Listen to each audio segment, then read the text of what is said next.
either my fellow YouTubers, either my fellow Twitter followers. I just wanted to talk about some of the things that could be hindering your astral projection experience. Some of the members mention how they've been trying astral projection for a long time. They've been doing the necessary steps in order to achieve astral projection, but for whatever reason they can't. Myself, you know what? I started looking into it, and I started thinking out loud. I was like, you know what? That's a plausible explanation, right? For instance, when we want to achieve astral projection, you have to get on the right frequency, right? And if you have equipment like the modem, laptop that has Wi-Fi, your phone has Wi-Fi, tablet Wi-Fi, PlayStation 3 Wi-Fi, PS4 Wi-Fi. So what if those Wi-Fi signals can mess with your experience? So what I decided to do was disconnect. For the past 3 days, I tried unplugging all the electronics in my room. So basically it was my cell phone, my laptop, my 2 laptops, my tablet, my TV, my PS3. Yes, I still have a PS3. So all I had was my clock radio, right? But the rest was darkness. My room was dark, and it was a relief. I was disconnected. I felt great. So day 1 of the experiment, what I ended up doing, I basically set the intent, to astral project, and started feeling the vibrations actually right away. I didn't have to wait that long, and I ended up, leaving my physical body, and I was like, and I was aware of what was going on. I was like, wow, and it was amazing. It was an amazing feeling. I ended up coming right back, but it was a pretty good experience. So when I came back, I was like, wow. I was like thinking, could this just be a one-off, right? So I did it again day 2. So day 2, I unplugged again everything, the TV, the phone. I turned off the phone.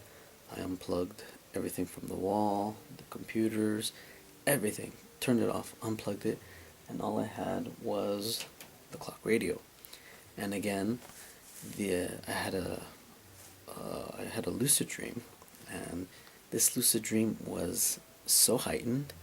The intensity was just unbelievable. I was like, wow. Like while I was in the dream, I was thinking, wow, it works. It's basically all these in my opinion, of course, these Wi-Fi signals, I think, do have or can mess with, the frequency of an individual wanting to astral project. If you're having trouble, and like you've been trying for so long, I suggest you try unplugging from, the matrix, so to speak.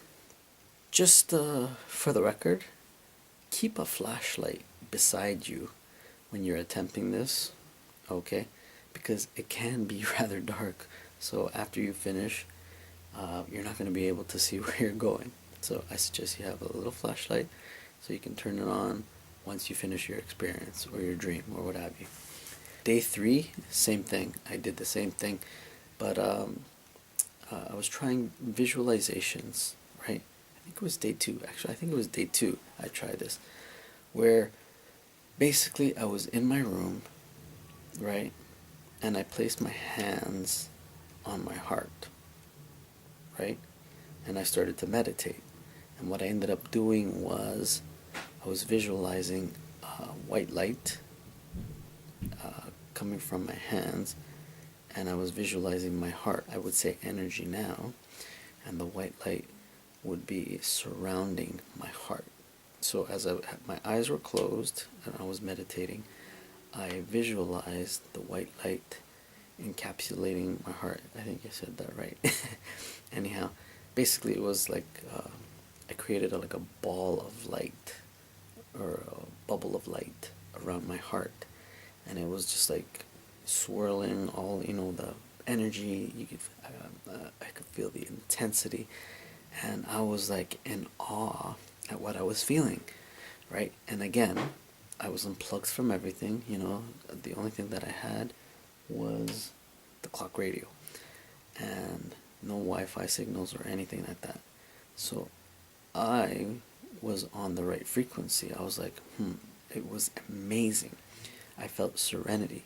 I felt peace, tranquility, unconditional love. I felt bliss, euphoria, all the feelings of amazingness, I think is the word I'm looking for, or it was beyond. Okay, so that was what I was feeling when I was meditating, and it was a surreal feeling. That is my suggestion to anyone, again, who is having trouble astral projecting.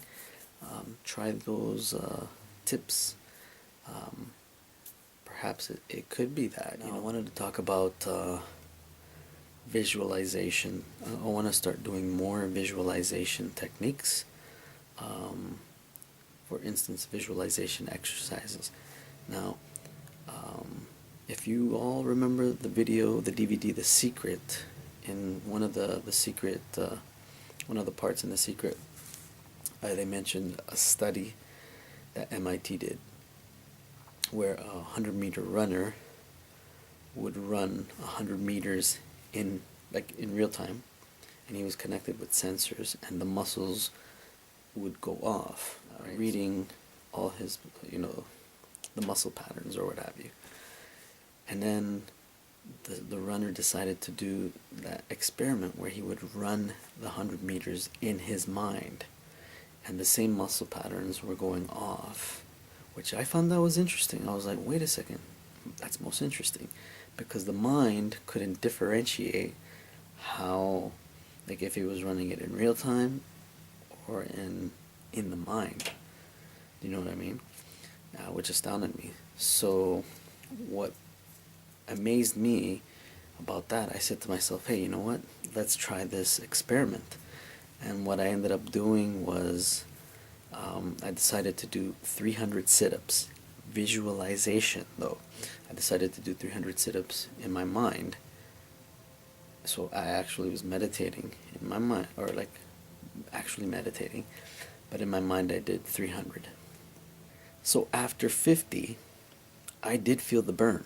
I was starting to feel the burn. I started feeling the muscles going off in my tummy, and I was blown away. I was like, wow, I'm not even doing anything, and it's as if I was actually doing the sit-ups in real time, in real life, and I was amazed by that. So I continued 100, 150, 200, 250, and until I got to 300.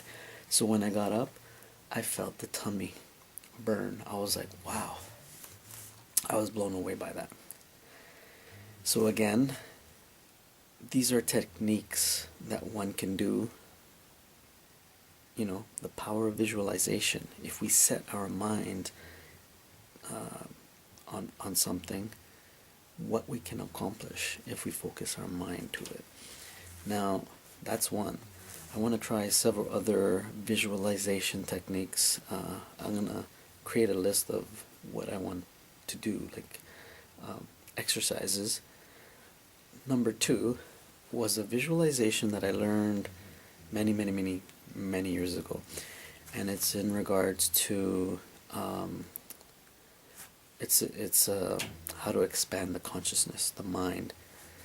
So the name of the book, the name of the book is You Are Psychic by P.A. Sanders, and there's a tip or a technique that he used in the book where you close your eyes while you're meditating and you visualize the top of your head, or your torso, I guess, and you visualize like a funnel cloud, like a tornado at the top of the crown of the head, pretty much, right?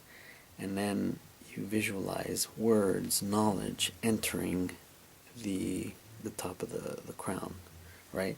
So it's like a tornado, and then whoosh, words going into your mind, into your consciousness.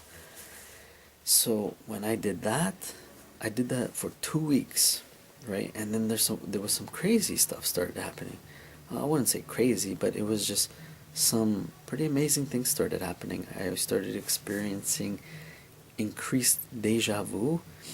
I mentioned it even before on one of my blogs. You can check that in the 3-minute deja vu.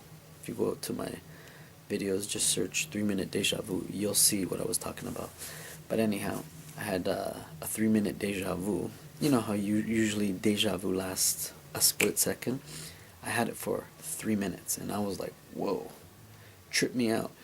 So I was experiencing a lot of things, like dreams that ended up coming true, or they were giving me hints, or what have you, and and they were just, it was amazing, some of the things that I was experiencing.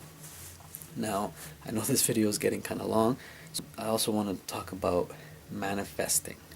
So what I'm going to do is I'm going to create some exercises, experiments, of things that I'm going to create a list of things that I have done in the past, visualization techniques that helped, and then share them with you.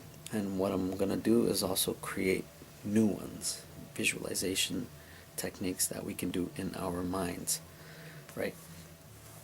So anyhow, I just wanted to thank you guys for subscribing.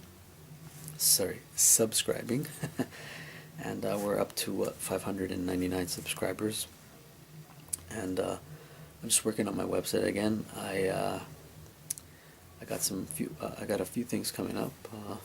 Been busy. Peace, and have a good one.